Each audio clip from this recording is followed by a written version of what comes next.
할렐루야. 오늘도 주일을 맞이하여서 이 예배에 나오신 여러분들 가운데 하나님의 크신 은혜와 사랑이 넘치는 말씀 시간 될 수 있기를 주님의 이름으로 축복합니다. 옆에 있는 분들과 인사할 때 예배는 신앙의 고백입니다. 한번 인사하시겠습니다. 예배는 신앙의 고백입니다. 예배는 신앙의 고백입니다. 방금 인사를 나눈 인사말이 오늘 설교 제목이 되겠습니다. 나에게 신앙 고백을 물으시는 예수님이란 제목으로 말씀을 전하려고 합니다. 다 같이 한번 크게 한번 읽어볼까요? 시작. 나에게 신앙 고백을 물으시는 예수님, 그 예수님의 마음을 알아갈 수 있기를 소망합니다. 우리가 예수님을 눈으로 보고 만나고 서로 이야기하고 이렇게 한 현장에 같이 있으면 참 좋겠지만 완전하신 하나님의 아들로서 참신과 참 인간의 모습을 하시고 2000년 전에 오셨다가 하늘로 가셨기 때문에 우리는 지금 성령의 말씀을 통하여서 깨닫게 해주시는 그 은혜를 통해서 예수님을 알게 되는 것입니다. 그러다 보니 사람들마다 믿음의 고백이 다를 수 있어요. 성경에서 고백하는 믿음의 고백들을 보면 그런데 어느 정도 비슷하다라는 것입니다. 가까운 예로 말씀드리면 지난주에 말씀드렸던 풍랑을 만났던 제자들이 안심하라 하면서 찾아오시는 그 예수님을 보고 풍랑이 잠잠하게 된 이후에 배에 있는 제자들이 했던 믿음의 고백이 바로 당신은 하나님의 아들입니다 라고 이렇게 고백했지요. 그런 것처럼 오늘 본문의 주인공으로 등장하는 베드로도 주는 그리스도시요 살아계신 하나님의 아들입니다 라는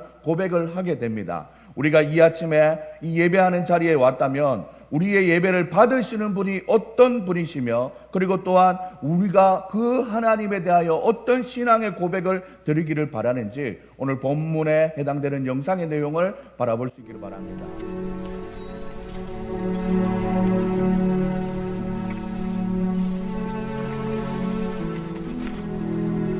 사람들이 인자를 보고 뭐라 칭하더냐? 침례 요한이라고 하는 자도 있고 또는 예레미야라 하는 자도 있더이다. 너희는 나를 누구라 하느냐? 주님은 그리스도시요 살아계신 하나님의 아들이십니다. 바요나 시몬아, 내게 복이 있도다. 이를 내게 계시해 주신 분은 혈육이 아닌 하늘에 계신 내 아버지시니라. 또 내가 너에게 이르노니 너는 베드로라. 내가 이 반석 위에 내 교회를 세우리니 지옥의 힘이 이를 이기지 못하리라. 하늘 왕국의 열쇠를 내게 주리니 네가 땅에서 무엇이든 매면 하늘에서도 매일 것이요 네가 지상에서 무엇이든 풀면 하늘에서도 풀리리라. 오늘 본문을 통해서 사랑하는 여러분들, 예수님이 두 가지의 질문을 던집니다. 첫 번째는 사람들이 나를 누구라 하느냐라는 질문을 던지고 또 두 번째는 그렇다면 나와 함께 항상 많은 이적을 행하고 주의 말씀을 듣고 있는 너희는 나를 누구라고 묻습니다. 사랑하는 여러분들, 이 물음은 세상 사람들이 기독교에 대해서 어떻게 생각하냐의 질문과 그리고 또는 오늘 예배에 나와서 예배 자리에 앉아있는 여러분에게 당신은 바로 기독교가 뭐라고 생각합니까? 라는 질문과 비슷합니다. 사랑하는 여러분들, 답해야 되는 사람의 차이가 있는 거죠. 길거리를 지나가다가 갑자기 설문조사를 받을 때 세상 사람들은 누구나 다 자기가 말하고 싶은 대로 말을 하고 답변을 합니다. 자기가 경험했던 그것에 대해서 말씀하시는 거죠. 그런데 그 경험이 완전한 진리에 가깝지 않습니다. 왜냐하면 자기의 경험을 통해서 자기가 경험한 것을 얘기하기 때문에 이것은 진리에 해당되지 않는 것이죠. 하지만 우리는 진실로 이 교회와 예배에 나와서 예배를 드리고 있는 성도로서 내가 누구에게 예배하고 있고 왜 예배하는지에 대한 분명한 대상과 목적과 이유를 말할 줄 알아야 된다라는 것입니다. 그런 내용이 바로 오늘 우리의 신앙 고백이다라고 볼 수 있습니다. 이 아침에 우리가 왜 교회 가서 예배 드리냐라는 질문을 받았을 때 여러분은 어떻게 대답할 수 있습니까? 아직까지는 기독교와 예수님의 사랑에 대해서 크게 피부에 와닿지 않은 경험이 있을 수 있습니다. 오늘도 이 예배를 통해서, 이 설교를 통해서 우리의 지성을 통해서 하나님의 말씀을 깨달아갈 수 있는 예배, 그리고 또한 하나님의 은혜의 출발점에 앉아있는 여러분들 될 수 있기를 주님의 이름으로 축복합니다. 지금은 우리가 온전한 나의 고백이 아니지만 차근히 예수 그리스도의 사랑을 알아가면서 우리의 삶 속에서 온전히 고백되어지는 신앙의 고백이 여러분에게 있어질 수 있기를 소망합니다. 처음부터 다 알고 시작하는 신앙생활이 아닙니다. 오늘부터라도 조금씩 배워나가고 익혀나가고 그런 거구나 알아가면 되는 것입니다. 자, 여러분들, 그래서 베드로전서 3장 15절에도 이런 말씀을 합니다. 너희 마음에 그리스도를 주로 삼아 주님으로 삼았잖아요. 그리고 거룩하게 하시고 너희 속에 있는 소망에 관한 이유를 묻는 자에게 너는 나를 누구라 하느냐라는 질문처럼 왜 그 아침에 그 멀리 교회를 가느냐 이렇게 묻는 사람에게 대답할 것을 항상 준비하라라고 말씀하신다라는 것입니다. 사랑 여러분들, 지금은 뭐라고 신앙 고백을 하기 힘들지만 준비해 나가면 되는 것입니다. 그래서 새 가족이 교회에 등록하면 최소한 6개월이 지나고 어느 정도 예배에 대해서 그리고 또한 찬양에 대해서 하나님에 대해서 알았겠다 싶으면 학습이라는 과정을 통하고 또 6개월 뒤에 세례를 받게 됩니다. 교회 가면은 뭐 그냥 가만히 뭐 몇 주 안 됐는데 세례 주고 이게 아닙니다. 그리고 시간이 6개월 흘렀다고 세례 학습 주고 세례 주고 입교 이렇게 가는 것 아닙니다. 사랑 여러분들, 하나님을 한 번이라도 예배할 때 나의 신앙의 고백 가까이 하나님을 고백할 수 있는 그런 마음이 있는지 없는지가 중요하다 이러는 것이죠. 매년 상반기에 부활주일의 기점에 학습, 세례 그리고 입교와 같은 성찬식이 진행되는데 2022년도에는 우리 청년들도 잘 준비해서 하나님 앞에 진행하면 참 좋겠다라는 생각이 듭니다. 지금까지는 신앙의 고백이 제3자의 누구의 신앙의 고백이 아니라 나의 신앙 고백이 중요하다라는 것입니다. 예배를 통해서 조금씩 말씀을 깨달아가면서 나도 내 마음에서 우러나오는 신앙의 고백을 한번 해보자라는 도전의 마음을 가질 수 있는 여러분들 될 수 있기를 소망합니다.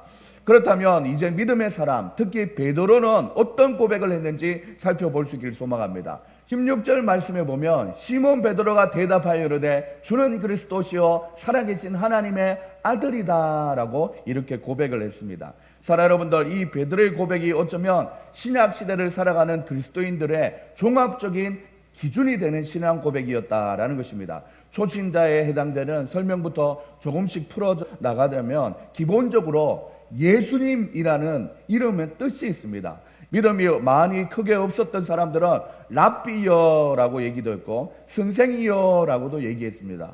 바로 위대한 사람, 존경받는 사람, 학식이 많은 사람으로 불렀다 이거지요. 더 나아가서 믿음이 충만하고 예수님을 친근히 하고 가까이 있는 분들은 바로 주님이라는 말을 쓰고 기도할 때는 주여라고도 합니다.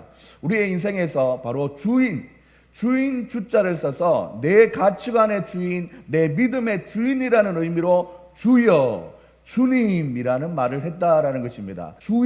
주인이라는 것을 얘기하고 있는 것입니다. 첫 번째 고백 부분에서 주는 그리스도시요라고도 고백하고 있습니다. 우리가 12월 달이 되면 성탄이 가까우면 아기 예수님에 대한 부분의 설교를 자주 하는데 사람마다 이름의 뜻이 다 있다라는 것입니다. 예수님의 이름의 뜻을 성경에서는 이렇게 얘기하고 있습니다. 아들을 낳으리니 그 이름을 예수라 하라. 이는 그가 자기 백성을 그들의 죄에서 구원할 자이심이라 라고 말하고 있습니다.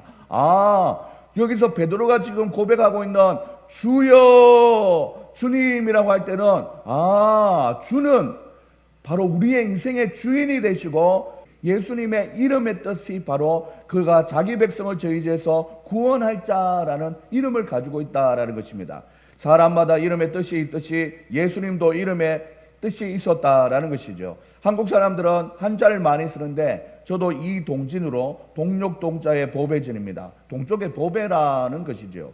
여러분들도 각자의 이름이 있을 것입니다. 여러분들이 그 이름 뜻대로 살아가기를 바라면서 어린 아기가 태어났을 때 우리를 많이 사랑해 주면서 우리의 이름을 다 지어주셨지 않습니까? 예수님의 이름도 그러하였다라는 것입니다. 하나님이 하나님의 아들 예수님을 이 땅에 보낼 때 너는 이런 이름으로 살아라 라고 그가 자기 백성을 저희 죄에서 구원할 자라는 이름으로 보냈다라는 것입니다. 그러면 예수는 그리스도라고 했는데 이 그리스도가 무엇인지 또한 알아야겠죠. 그리스도가 히브리어로는 메시아, 구원자이며 헬라어 표기로는 그리스도라고 하면서 기름 부음 받은 자라는 뜻입니다. 기름을 부은 자가 아니라 기름을 부음을 받은 자라고 하면서 그 사람의 직책을 얘기합니다. 제가 이동진이라는 이름이 있고 그 뒤에 따라붙는 직함이 바로 목사 아닙니까? 이동진이라는 사람이 목사의 직을 감당한다. 그리고 성도를 대표하며 하나님을 말씀을 전하는 목회, 목양을 감당하는 것이 직함이다 했듯이 예수라는 이름을 가진 사람이 그리스도라는 직분을 감당하는구나. 그리스도의 뜻은 기름을 부음 받은 자이구나. 그런데 기름을 부음을 받을 수 있는 사람은 누구냐 봤더니 왕과 제사장과 선지자 이 세 부류에 있는 직함이 그 기름을 부음을 받을 수 있다라고 얘기합니다. 영화 같은 데 보면 왕의 즉위식에는 간단하게 왕관을 씌워주는 것으로 보이는데 엄밀히 말하면 머리에 기름을 부으면서 백성들의 동의와 보통 사람들과 구별된 위치다라는 것을 의미하기 위해서 고대 근동 지역에서는 감람유나 올리브유를 사용했다라고 합니다. 왕의 의미는 천지를 창조하신 창조주이시며 온 천하 만물을 다루시는 만왕의 왕으로서의 역할을 감당하기 위한 직분이었습니다. 오늘날에도 우리가 보이는 믿음 생활이 아니라 보이지 않지만 말씀으로 믿음 생활을 하는 측면에서 우리의 마음과 영혼을 다스려 주시는 왕이 바로 우리 예수님이다라는 것을 얘기하고 있는 것이지요. 사랑하는 여러분들, 예수는 그리스도, 내 마음에 살아계신 내 마음의 주인, 내 가치관의 주인, 내 행동의 주인, 내 삶의 주인 되신 왕을 잘 모시고 살아갈 수 있는 우리 여러분들 다 될 수 있기를 주님의 이름으로 축복합니다. 왕 다음으로는 제사장이 기름 부음을 받을 수 있습니다. 이 제사장은 성막 생활을 했던 이스라엘 백성들이 하나님께 드리는 제물을 받아서 하나님 앞에 올려드리는 역할을 했던 것으로 아무나 그 일을 할 수 있는 것이 아니라 야곱의 12 아들들이 가나안 땅에 들어와서 12지파가 되면서 레위 지파가 구별되어서 하나님 앞에 제사장으로 섬기게 됐습니다. 구약에서 이 제사가 자체가 하나님 앞에 사람들의 죄를 해결해 주는 역할인데 죄의 경중에 따라서 비둘기, 그리고 좀 더 중한 죄다 그러면 염소, 양, 소 같은 제물로 번제단에 불태워서 피나 고기 그리고 연기로 또한 가루로 하나님 앞에 용서를 구했는데 신약에 와서는 이 역할을 바로 우리 예수님이 친히 십자가에 달려 돌아가시면서 우리의 모든 죄를 사하여 주셨다라는 의미에서 제사장 중에 제사장으로 큰 대제사장의 직분을 말씀하고 있습니다. 히브리서 4장 14절에 우리에게 큰 대제사장이 계시니 성천하시니 곧 하나님의 아들 예수시라라고 얘기했습니다. 그래서 그 예수님을 우리가 믿는 사람이라면 그 도리를 굳게 마음에 잡을지니라라고 말씀하고 있는 것입니다. 이렇게 믿음의 사람들에게 죄를 용서해 주시는 대제사장 되시는 예수님에 대한 믿음의 고백과 믿는 도리를 굳게 잡자고 믿음을 지키기 위해서 서로 독려하고 파이팅하는 것을 볼 수 있습니다. 우리도 교회 몇 년 다녔다가 아니라 우리 안에 예수 그리스도의 지성의 말씀으로 깨달아짐을 통해서 죄의 본성에서 태어나 살아가면서 죄에 눌려서 살아가고 있는 이런 삶이기 때문에 넌 죄인이야 정죄하는 사단의 전략에 빠져서 잠식되어 버리는 것이 아니라 교회 다니면서 제대로 된 믿음 생활을 하면서 죄에 대해서 툴툴 털어버리고 자유함으로 기쁨 속에서 거할 수 있는 것이 우리의 삶이라는 것을 생각할 수 있기를 소망합니다. 사랑하는 여러분들, 그래서 교회 다니는 사람, 예수님을 잘 믿는 사람, 믿음의 가정에서 자란 친구들을 보면 전반적으로 밝고 긍정적이고 죄의 어둠에 사로잡히는 그 시간이 간간히 있다 할지라도 짧다라는 것입니다. 사랑하는 여러분들, 이렇게 신앙적인 지성의 깨달음이 너무 중요한 것이지요. 그래서 우리가 이 아침에 예배에 나와서 피곤하고 힘들긴 하지만 이왕에 왔다면 말씀을 통해서 이 하나님이 뭐라고 말씀하시는지를 새겨 들어야 된다라는 것입니다. 사랑하는 여러분들, 그래서 성경 공부도 해야 되는데 코로나로 인해서 상당히 우리는 기초적인 예배의 나눔도 못하고 있는 실정입니다. 하지만 목사님이 최대한 설교를 통해서 모든 것을 좀 녹여서 전해주려고 상당히 노력하고 있습니다. 사랑하는 여러분, 그러니까 제발 결석하지 말고 매주 예배에 좀 잘 참석해 주기 바랍니다. 우리 교회가 온라인을 할 수 있는 시스템이 구축이 되어 있지만 안 하는 이유가 와야 돼요. 교회를 어느 정도 와서 정말 교제하면서 하나님 앞에 나가는 거죠. 토요일까지는 나오려고 하다가 주일 아침이 되니까 못 나가겠다. 이런 마음은 초등학생들도 그런 모습이 참 많죠. 그 아이의 모습을 뛰어넘어야 된다는 거예요. 여러분들이 점점 성인이 돼가고 있는데 여러분들 어린아이 때는 실수하거나 또한 게으름 피워도 다 이해해요. 하지만 19살 딱 넘어가는 순간 법적으로도 실수는 용납되지 않습니다. 여러분들, 우리가 살아가는 이 세상이 정말 냉정합니다. 그렇기 때문에 우리가 어린아이의 모습으로 계속 신앙생활이 똑같이 한다면 성장도 없고 깨달음도 없고 교회 다닌 연수와 상관없이 신앙 고백이 나오지 않는다는 겁니다. 하지만 마음을 단단히 먹고 야심차게 하나님 앞에 교회가 뭔지, 하나님이 뭔지, 예수님이 뭔지, 베드로는 뭐라고 신앙 고백했는지 나도 한번 해보자라는 마음으로 적극적으로 달라들면 짧은 시간에도 믿음이 확 성장할 수 있다라는 것입니다. 사랑하는 여러분들, 그 은혜의 순간이 여러분에게 꼭 찾아오기를 주님의 이름으로 축복합니다. 자, 왕, 제사장 이후에는 직책이 하나 더 있는데 바로 선지자예요. 선지자 자체가 여러분들 먼저 선자를 쓰지 않습니까? 먼저 안다라는 것입니다. 회개하라, 천국이 가까워왔느니라. 이 말 자체가 미리 알려주는 역할을 하고 있어요. 보라, 세상 끝날까지 너희와 항상 함께 하리라 하셨는데 세상 끝을 아는 분이 알려주는 것입니다. 우리 중에 누가 코로나로 올 줄 알았습니까? 우리 중에 누가 동탄 옆에 병점에 그 안에 있는 진안동이 신도시로 바뀔 줄 누가 알았습니까?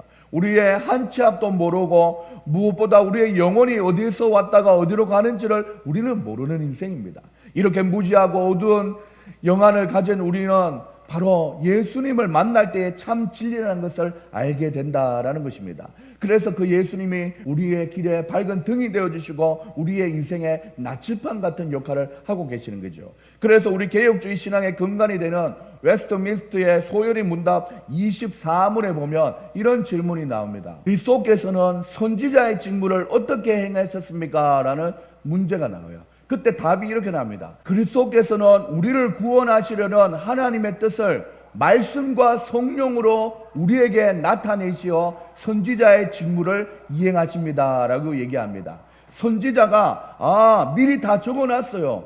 세상에 종말이 올 때 어떻게 해야 되는지 하나님 앞에 다 적어놨어요. 하나님 앞에 끝날이 어떻게 되는지, 죽으면 어떻게 되는지, 지옥이 또 천국이 어떻게 되는지 다 성경을 통해서 알려줬습니다.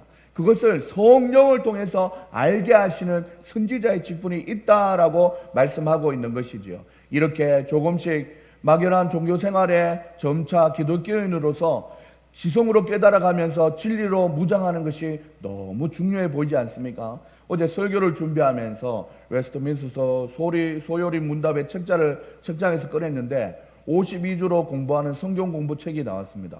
알고 보니 이 책은 1988년도에 출간이 되었고 제가 경북 청도에서 시골에서 자라다가 대구 수성학군으로 이렇게 초등학교 4학년 때 나름대로 유학을 오면서 고신교단 집 앞에 교회를 다니게 되는데 2년 정도 다녔는데 그때 주일학교에 같이 다녔던 어느 후배 이름이 그 책의 앞표지에 적혀 있는 것입니다. 고신교단은 같은 장로교회 중에서도 더 보수적이면서 SFC라고 학생신앙운동원이라고 지칭하면서 이런 신앙의 교육을 아주 체계적으로 잘 시켰습니다. 그래, 어릴 때 이런 어려운 신앙 공부도 매주 하면서 교회에 모였고 그리고 또한 그렇게 믿음을 잘 지켰기 때문에 지금 어른이 되어서도 그 친구는 잘 지내고 있는 것을 저는 페이스북을 통해서 고백했습니다. 사랑하는 여러분들, 예배 후에 나눔도 가급적이면 하고 내년에는 어떻게든 주중에 성경 공부도 온라인 줌으로라도 좀 해야겠다 싶은 마음이 있습니다. 사랑하는 여러분들, 이렇게 예수님이라는 이름의 뜻에 그리스도라는 뜻으로 기름 부음 받은 자로서 새 직분, 왕, 제사장, 선지자의 직분을 감당하셨다라는 것입니다. 베드로가 고백한 신앙의 고백을 조목조목 정리하다 보면 그 안에 얼마나 많은 믿음의 고백들이 함축되어 있는지 모릅니다. 주는 그리스도시요, 이후에 하는 고백이 뭐냐면 살아계신 하나님의 아들이다라고 말씀하고 있습니다. 간단하게 말씀드리면 베드로가 지금 당신 예수님을 보니 진짜 우리를 구원할 만한 믿음의 참 신이신 하나님의 아들입니다라는 것을 말하고 있는 것입니다. 우리가 죽어있는 진리를 가지고 과거에 완료되어 버린 진리를 가지고 2021년에 신화와 같은 이 얘기를 들이대면서 믿음을 요청한다면 모든 것이 다 허무한 것입니다. 예수 그리스도 되시는 우리의 구원자 예수님은 실제로 본인이 부활의 주인공이 되심으로 다시 이 땅에 오실 때 너희도 잠자는 자들은 어떻게 일어나고 살아서 예수님을 맞이하는 자는 다 들림을 받아서 우리를 위하여 예비하신 천국으로 인도함 받게 된다라는 약속을 우리에게 하셨습니다. 과거에 일어난 진리의 역사적인 사건과 하나님의 감동된 말씀이 보증하는 과거가 과거로만 멈춰버리는 것이 아니라 계속 진행되어 오고 있는 상태, 바로 살아계신 하나님의 아들을 믿는 종교가 바로 우리 기독교라는 것입니다. 오늘 이 아침에 예배로 나와서 베드로의 고백을 기억하며 말씀을 듣는 사랑하는 여러분들 가운데 이런 살아있는 믿음을 고백할 수 있는 믿음이 생길 수 있기를 주님의 이름으로 축복합니다. 그런데 이 믿음의 고백은 힘으로도 능으로도 되지 않고 오직 하나님의 은혜로 가능하다라고 말씀합니다.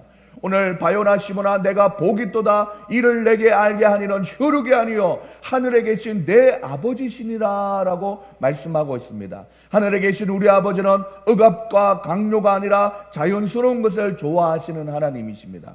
베드로의 이 믿음의 고백을 누가 가르쳐서 예수님을 좀 더 잘 보이려고 꾸며낸 말이 아니라 그렇게 믿어지고 그렇게 보였기 때문에 그의 삶 속에서도 그렇게 자연스럽게 고백할 수 있는 것입니다. 우리도 똑같습니다. 오늘 이 아침에 억압과 강요로 나오신 사람들이 있습니까? 뭔가 다른 것을 얻기 위해서 이 다른 용도로 이 자리에 오신 사람들이 있습니까? 아니지 않습니까?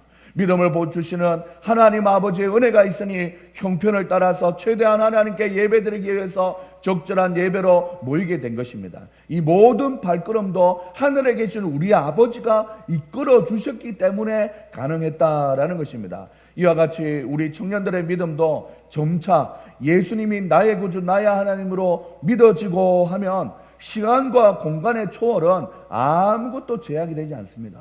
심지어 부산에서 서울까지 매주 예배 드리러 오는 사람들이 있어요. 그리고 반대로 서울에서 또 부산까지도 말씀 들으러 가는 사람들이 있어요.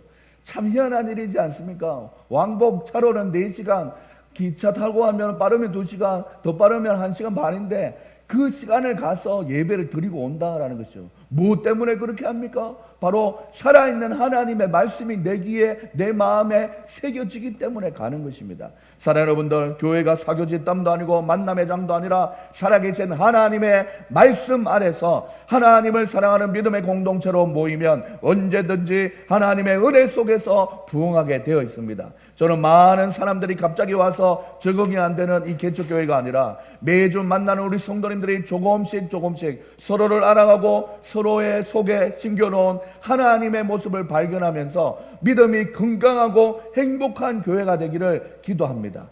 이런 일들이 자연스럽게 일어날 수 있도록 도와주시는 분이 바로 우리 하나님이라는 사실을 꼭 기억할 수 있는 여러분들 될 수 있기를 소망합니다. 우리 중에 영통에 사는 저의 어릴 적 제자들도 그 안에 믿음의 씨앗이 작지만 있기 때문에 오라고 하지 않아도 이제 어느 정도 입시에 대한 스트레스가 좀 풀리고 나니까 목사님 다음 주에 교회 갈게요 라고 얘기하는 거예요. 이 뭔가 자연스럽게 우리 지난주에 왔던 드럼치는 형제도 그 사랑하는 자녀들과 함께 이번 주에 왔으니까 다음 주에 꼭 와야 됩니다. 올 거지요? 이렇게 억압하지 않습니다. 강요하지 않습니다. 그랬더니 그 형제가 한 달에 한 번은 꼭 예배 드리러 가겠습니다. 아이들과 함께 한 달에 마지막 주 그때는 꼭 예배 드리러 가겠습니다. 이렇게 자연스럽게 고백하는 거예요. 오늘 이 아침에 예배를 나신 사랑하는 여러분들, 우리가 구원을 받을 수 있도록 도와주시는 것도 혈육이 바로 사람이 하는 것이 아닙니다. 바로 에베소서 우리 2장 8절에도 너희는 그 은혜를 인하여 믿음으로 말미암아 구원을 받았으니 이것이 너희에게서 난 것이 아니요 하나님의 선물이라. 이는 육체에서 난 것이 아니니 자랑하지 말라라고 얘기해요. 하나님의 은혜로 말미암아 믿음이 생긴다라는 것입니다. 그래서 우리는 모든 것이 은혜였다라고 고백할 수 있는 것입니다. 은혜가 무엇입니까? 국어사전에 보면 고맙게 베풀어 주신 혜택이라고 합니다. 사랑하는 여러분들, 전적으로 주시는 하나님의 은혜, 무조건적으로 부어주시는 사랑, 아가페적인 사랑이 우리에게 쏟아지고 있는 그 시간이 바로 이 예배의 시간입니다. 그래서 찬송가에도 이렇게 고백하지 않습니까? 하나님의 은혜로 있을 데 없는 자 왜 구속하여 주는지 난 알 수 없도다. 우리 다 같이 한번 고백해 볼까요?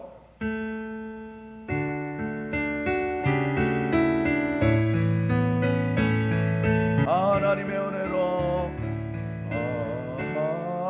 하나님의 은혜로 있을 데 없는 자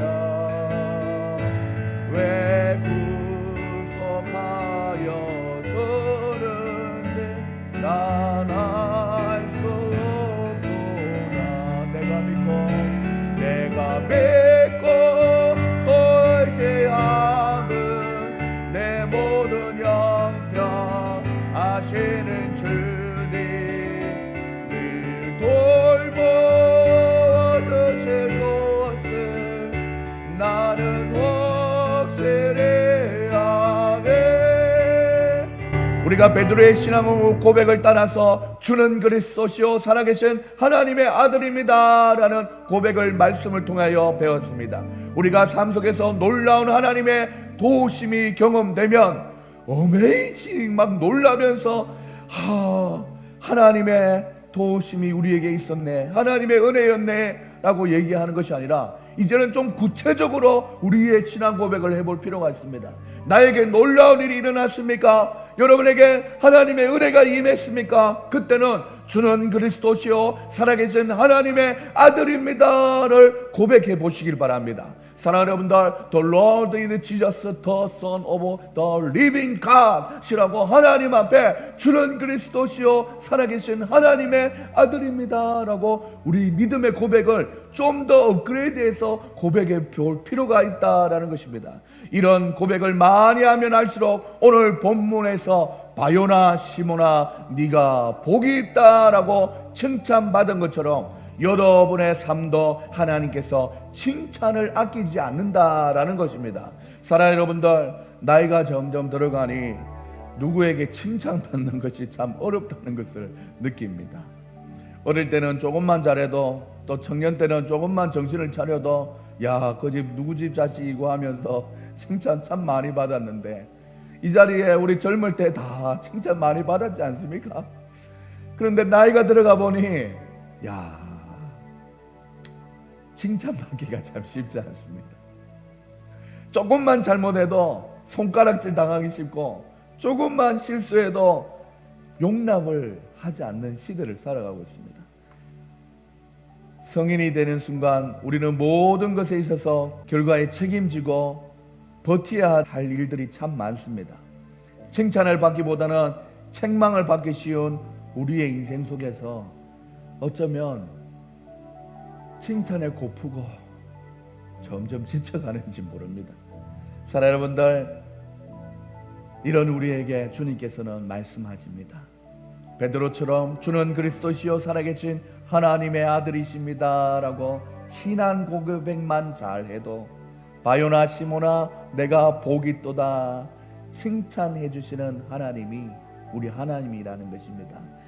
하늘에 계신 우리 하나님께서 언제든지 어린아이의 심정으로 하나님 저 요즘 잘하고 있지요, 이 문제는 어떠합니까? 저 문제는 어떠합니까? 하나님 앞에 나와서 아뢰고 기도한다면, 그래 네가 요즘 그런 거 힘들어하는구나, 그래 내가 너를 참 칭찬하고 싶다. 어떻게 그렇게 하나님 앞에 믿음으로 살아가 보려고 애쓰고 힘쓰고 직장을 구할 때 믿음을 지킬 수 있는 직장을 구하려고 그렇게 애쓰는 너의 모습을 보니 내가 너의 앞길을 인도해 줘야겠다. 참 힘들고 어려운 일 많지만 그래도 주일만은 지키려고 그렇게 힘쓰고 기도하는 네 모습 보니 내가 칭찬한다. 그 하나님의 칭찬이 여러분에게 임할 수 있기를 주님의 이름으로 축복합니다. 그래서 주는 그리스도시요 살아계신 하나님의 아들입니다 라고 고백한다면, 그래 네 고달픈 네 인생 내가 힘이 되어줄게 하면서 우리를 칭찬해 주시고 우리의 앞길을 책임져 주시는 우리 하나님 아버지가 된다는 것을 꼭 기억할 수 있는 여러분들 될 수 있기를 소망합니다. 저는 오늘 설교를 마무리하면서 계속 입가에 머물렀던 찬양이 한 가지 있습니다. 하나님은 너를 만드신 분, 왕 창조자라는 것이요, 너를 가장 많이 알고 계시는 우리 창조주 하나님이죠. 하나님은 너를 만드시는 분, 너를 가장 깊이 이해하시는 그 하나님이시죠. 하나님은 너를 지키시는 분, 너를 포기하지 않으시며, 그리고 또한 하나님은 너를 지키시는 분, 너를 쉬지 않고 지켜보신단다. 하나님은 너를 원하시는 분, 이 세상 그 무엇보다 그 누구보다 우리를 원하신대요. 하나님은 너를 원하시는 분, 너와 같이 있고 싶어 하신단다. 하나님은 너를 인도하는 분, 광야에서도 폭풍 중에서도 네가 죄를 지어서 사단의 전략에 빠져 정죄를 받고 있다 할지라도 하나님의 그 사랑으로 제사장 되시는 예수님의 십자가 보혈이 있기 때문에 다 용서해 준다 말씀하시고, 내가 앞길에 어떤 일이 일어날지 알지 못하고 어떤 일을 당할지 모른다 할지라도 주님께서는 우리를 인도하시는 분, 선지자가 되어주셔서 푸른 초장으로 우리를 인도하신다라고 말씀하고 약속하고 실제로 그렇게 역사하고 계신 분이라는 것을 꼭 기억할 수 있기를 소망합니다. 하나님의 그 생각을 셀 수 없고 그의 자비는 무궁하며 그의 성실은 날마다 새롭고 그의 사랑은 끝이 없단다. 그 사랑 속에 거할 수 있는 사랑하는 여러분들 모두가 될 수 있기를 주님의 이름으로 축복합니다. 저는 이 하나님의 사랑이 2021년을 살아가는 여러분의 삶 속에 체험되어서 주는 그리스도시요 살아계신 하나님의 아들입니다라는 믿음의 고백이 자연스럽게 일어나는 그런 은혜가 우리 가운데 있어지기를 주님의 이름으로 다시 한번 축복합니다.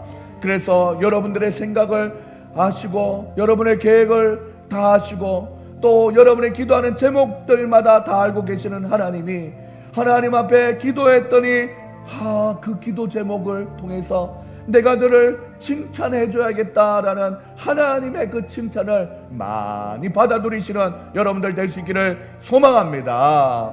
하나님이 오늘 예배를 통해서 분명히 말씀하십니다. 건강하고 행복한 교회 동탄 영광교회 성도야 참 복되도다. 이 어려운 시기에 예배로 모여 내가 누구인지 명확하게 알아가는 너희들이 참으로 복되도다. 힘든 모든 순간 속에서도 내가 너희를 지키고 돌보시는 참 영혼의 살아계신 아버지가 되어줄게 말씀하시는 하나님의 말씀을 기억할 수 있기를 소망합니다. 이렇게 우리를 칭찬하시고 격려하시는 하나님의 응원으로 다가오는 한 주도 믿음으로 사시다가 다음 주는 추수감사주일로 더욱더 하나님께 영광 돌리며 이 자리에 모일 수 있기를 주님의 이름으로 축원합니다. 축원합니다. 하나님은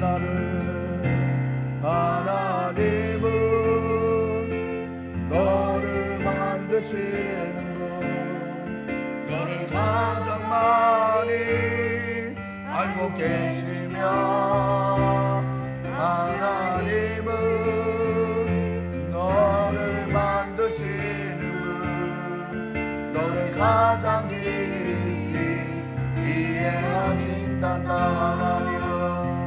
하나님은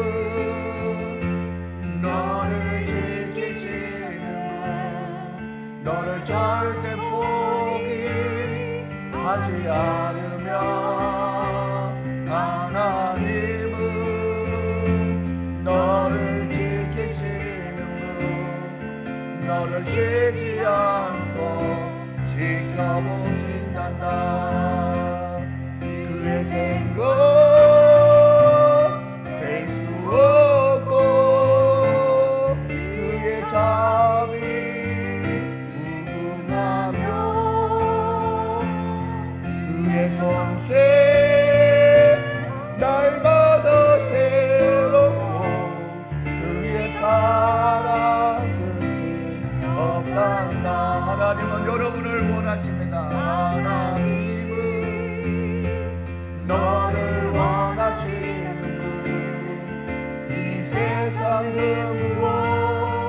누구보다 하나님은 너를 원하시는 너와 같이 거시성하신단다. 하나님은 너를 인도하는 광야에서도 폭풍 중에도 하나님은 너를 인도하는 푸른 초장으로 인도하신단다. 그의 생각 셀 수 없고 그의 자비 무궁하며 그의 성세 날마다 새롭고 그의 사랑 끝이 없단다. 이 시간 하나님 앞에 기도하며 나갈 수 있기를 소망합니다. 사랑하는 여러분들, 지금 우리가 살아가고 있는 이 시기가 광야를 걷고 있거나 갑자기 불어닥친 폭풍 중에 지나고 있다면 여러분들 그 문제에만 파묻혀 있으면 문제밖에 보이지 않지만 믿음의 눈을 들어서 여러분을 여기까지 인도하셨던 하나님을 고백하게 되면, 그 신앙 고백을 하게 되면 하나님이 그 광야와 그 폭풍 중에서도 여러분들을 푸른 초장으로 인도하실 하나님이라는 것을 믿음을 가지고 이 시간 기도할 수 있기를 소망합니다.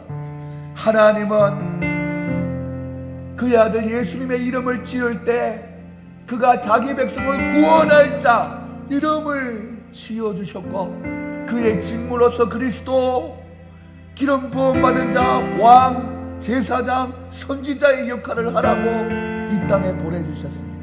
우리가 베드로의 고백처럼 주는 그리스도시요 살아계신 하나님의 아들입니다 라고 고백하는 순간 하나님의 은혜가 임하게 되는 줄 믿습니다. 이 시간 하나님 앞에 큰 목소리로 주는 그리스도시요 살아계신 하나님의 아들입니다, 제가 선창을 하면 여러분들 우창을 하면서 고백하면서 우리 주여 한번 외치고 기도하도록 하겠습니다. 주는 그리스도시요 크게 한번 외쳐봅시다. 믿음의 고백이 필요합니다. 주는 그리스도시요 살아계신 하나님의 아들입니다. 우리 그 하나님께, 살아계신 하나님께 주여 한번 외치고 우리의 형편을 주님 앞에 아뢰며 기도하십시다. 다같이 주여 한번 외치고 기도하시겠습니다.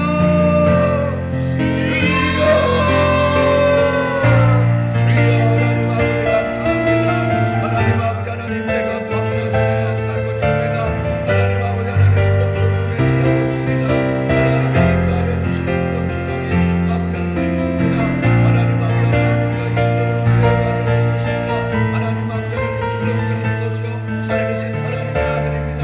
마음으로 고백하고 믿음으로 고백할 수 있는 우리의 인생 되시기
이렇게 드리는 우리의 신앙 고백될 수 있도록 하나님께서 함께 하시고 잡아 주시옵소서. 하나님 아버지, 주님께서 붙들어 주시고 따라주시고 가능한 주 그리스도 하나님의 크신 은혜를 먹고 누릴 수 있는 우리의 삶이 될 수 있도록 하나님이여 잡아 주시옵소서.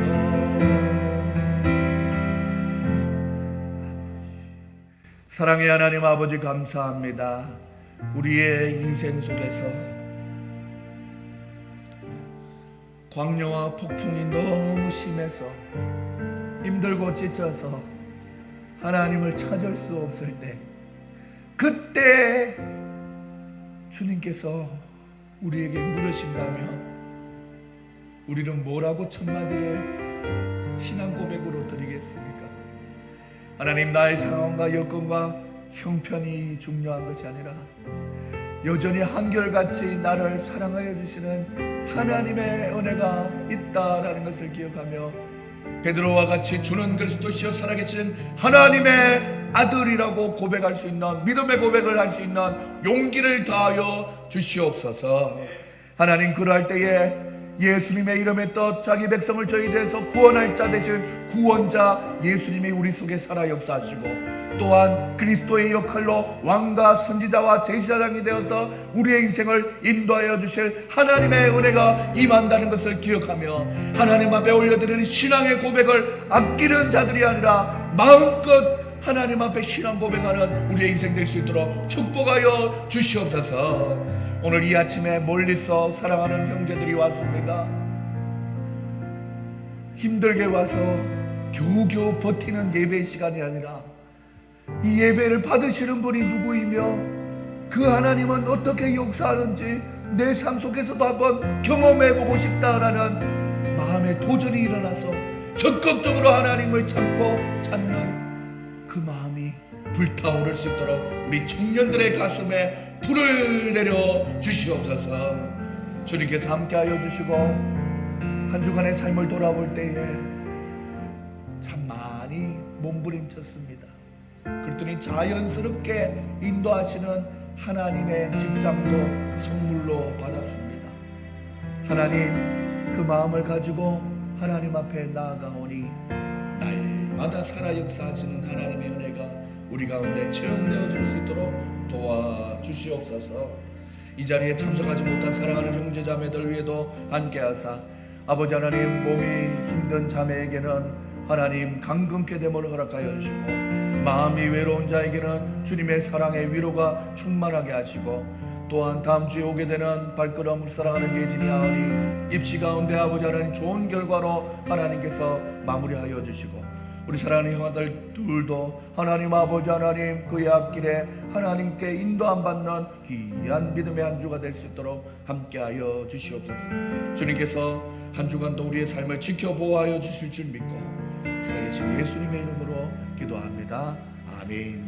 지금은 우리 주 예수 그리스도의 은혜와 하나님의 사랑과 성령의 교통하심이 오늘 말씀을 듣고 베드로와 같이 하나님 앞에 신앙 고백할 때에 하나님 앞에 칭찬받기로 예정된 우리 사랑하는 성도님들의 머리 위에 지금으로부터 영원까지 항상 함께 있을지어다. 아멘. 하나님